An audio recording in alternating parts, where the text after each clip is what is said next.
लोकसभा चुनाव के बाद जब मध्य प्रदेश के पूर्व मुख्यमंत्री शिवराज सिंह चौहान को प्रदेश की राजनीति से दिल्ली बुलाकर मोदी सरकार में कृषि मंत्रालय जैसे अहम विभाग का जिम्मा सौंपा गया था, तब सियासी गलियारों में इस बात की चर्चा जोरों से चली थी कि भाजपा आलाकमान ने शिवराज सिंह चौहान के लिए कई नई चुनौती खड़ी कर दी है। हालांकि कृषि मंत्रालय का कामकाज संभालते हुए बीते 6 महीने में शिवराज सिंह चौहान ने अपने सियासी अनुभवों के सहारे किसानों के बीच एक अलग जगह बनाई है। लेकिन अब जब देश की राजधानी दिल्ली की सीमा पर एक बार फिर से किसान संगठन आ डटे हैं, तो शिवराज सिंह के लिए एक नई चुनौती खड़ी हो गई है। देश में एक बार फिर बड़े किसान आंदोलन की आहट सुनाई देने लगी है। देश की राजधानी दिल्ली के बॉर्डर पर एक बार फिर जोर पकड़ता किसान आंदोलन मोदी सरकार के लिए चुनौती बनता हुआ दिखाई दे रहा है। एक और नोएडा के किसान अपनी 4 सूत्रीय मांगों को लेकर दिल्ली कूच के लिए ऐलान के साथ बॉर्डर पर आ डटे हैं, तो वहीं दूसरी ओर पंजाब और हरियाणा के किसान 6 दिसंबर को एमएसपी पर कानून की गारंटी की मांग को लेकर दिल्ली कूच करने की तैयारी में हैं।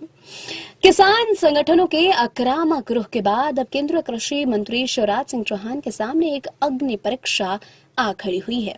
मोदी सरकार ने भले ही अपने पिछले कार्यकाल में तीनों कृषि कानून वापस ले लिया हो, लेकिन किसान अब भी सरकारी रवैये से खुश नहीं है।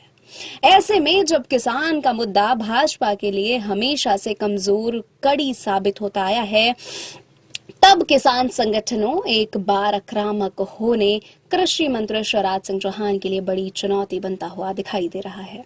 एक बार फिर किसान आंदोलन के गरमाने पर उपराष्ट्रपति जगदीप धनखड़ ने मोदी सरकार पर किसान आंदोलन को लेकर सवाल खड़े कर दिए हैं।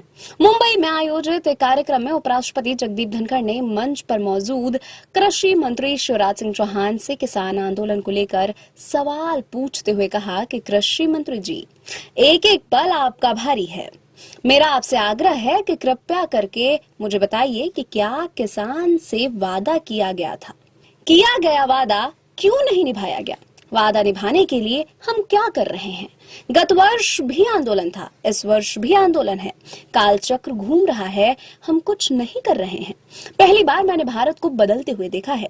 पहली बार मैं महसूस कर रहा हूं कि विकसित भारत हमारा सपना नहीं, लक्ष्य है। दुनिया में भारत कभी इतनी बुलंदी पर नहीं था। जब ऐसा हो रहा है तो मेरा किसान परेशान और पीड़ित क्यों है? किसान अकेला है जो असहाय है।